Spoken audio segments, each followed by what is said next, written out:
બનાસકાંઠાના પાલનપુરમાં વેપારીઓએ બંધ પાડ્યું। ન્યૂ એસટી પોર્ટમાં સેવાઓના ભાવે વેપારીઓમાં રોષ જોવા મળ્યો।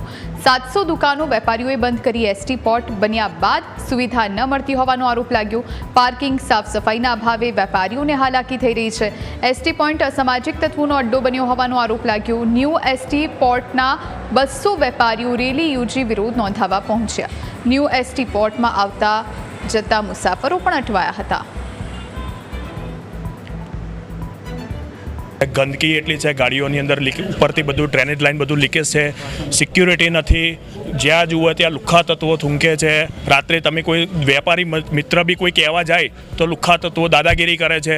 આ માટે અમે આ પ્રોબ્લેમ સોલ્વ કરવા માટે અહીંયા કલેક્ટર ઓફિસની અંદર આવેદનપત્ર માટે આવેલ છે। લિફ્ટ બંધ હોય છે, લુખ્ખા તત્વોનો ત્રાસ છે, નીચે ડ્રેનેજ લાઈનો તૂટી ગઈ છે, પાર્કિંગ વ્યવસ્થા બીજા કોઈને આપી દેવામાં આવી છે, એનો કોઈ કરાર કરવામાં આવ્યો નથી અને અમને એલોટેડ પાર્કિંગ આપવાનું હતું। અમારી પાસેથી વ્હાઇટના 1 કરોડ 1.5 કરોડ રૂપિયા લીધા છે, હજી સુધી અમને એક પાર્કિંગ પણ આપવામાં આવ્યું નથી। એટલે અમે થાકી ગયા છીએ। અમે સાહેબને વિનંતી કરી છે, સરકારને, અને આપના માધ્યમથી અમે કહીએ છીએ કે પ્રશાસન આમાં હસ્તક્ષેપ કરી અને અમારા પ્રશ્નોનું નિરાકરણ આપવામાં આવે।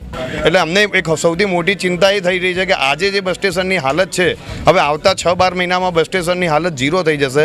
અમે ખર્ચેલા જે રૂપિયા છે એનું વળતર અમને નહીં મળે, કેમ કે આજે કોઈ વ્યક્તિ અંદર આવતા પહેલાં સિક્યુરિટી ફીલ નથી કરતું। બસ સ્ટેશનમાં સૌથી મોટી ગુનાખોરી બસ સ્ટેશનમાં ચાલી રહી છે, તો આનું નિરાકરણ લાવો। કલેક્ટર સાહેબને અમારી આટલી જ નિવેદન છે કે આ તમારા તાબા હેઠળ આવતું પાલનપુર બસ સ્ટેશન એને વ્યવસ્થિત, સુરક્ષિત અને સ્વચ્છ બનાવો, એવી અમારી ઈચ્છા છે।